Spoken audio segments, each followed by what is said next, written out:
आगे बढ़ रहा है। साथियों, गांधी जी कहते थे कि ग्राम स्वराज का वास्तविक अर्थ आत्मबल से परिपूर्ण होना है। आत्मबल।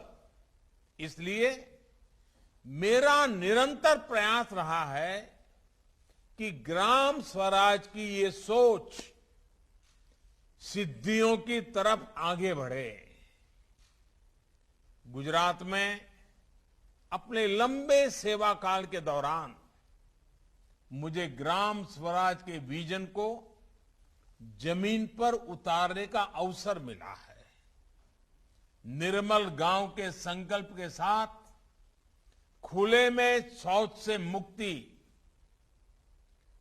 जल मंदिर अभियान के माध्यम से गांव की पुरानी बावड़ियों को पुनर्जीवित करना, ज्योतिर्ग्राम योजना के तहत गांव में 24 घंटे बिजली पहुंचाना, तीर्थग्राम योजना के तहत गांव में दंगे फिसाद के बदले में सौहार्द को प्रोत्साहन देना, ई ग्राम और ब्रॉडबैंड से सभी ग्राम पंचायतों की कनेक्टिविटी, ऐसे अनेक प्रयासों से गांव और गांव की व्यवस्थाओं को राज्य के विकास का मुख्य आधार बनाया गया।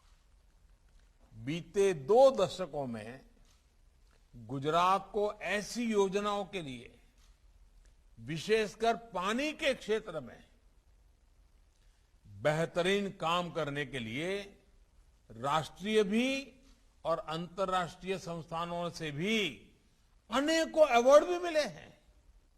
साथियों, 2014 में जब देश ने मुझे ये नया दायित्व दिया तो मुझे गुजरात में ग्राम स्वराज के अनुभवों का राष्ट्रीय स्तर पर विस्तार करने का अवसर मिला।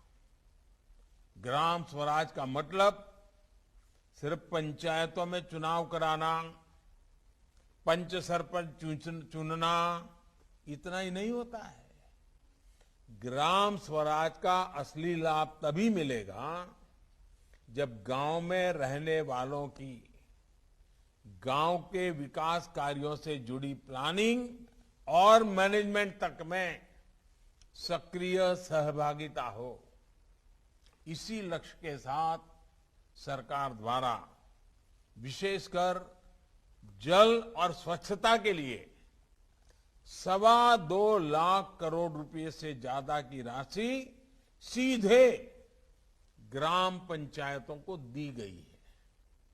आज एक तरफ जहां ग्राम पंचायतों को ज्यादा से ज्यादा अधिकार दिए जा रहे हैं, दूसरी तरफ पारदर्शिता का भी पूरा ध्यान रखा जा रहा है।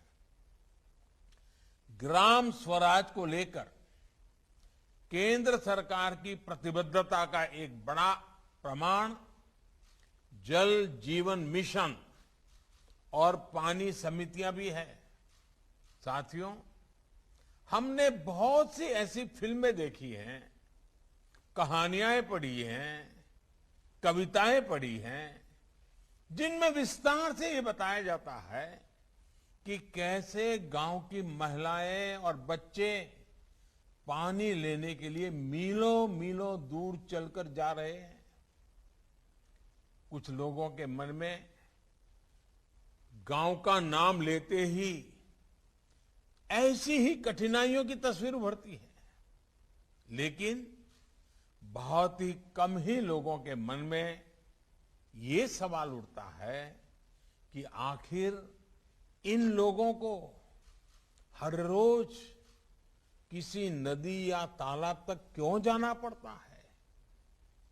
आखिर क्यों नहीं पानी इन लोगों तक पहुंचता? मैं समझता हूं जिन लोगों पर लंबे समय तक नीति निर्धारण की जिम्मेदारी थी, उन्हें ये सवाल खुद से जरूर पूछना चाहिए था, लेकिन ये सवाल पूछा नहीं गया, क्योंकि ये लोग जिन स्थानों पर रहे वहां पानी की इतनी दिक्कत उन्होंने देखी नहीं थी।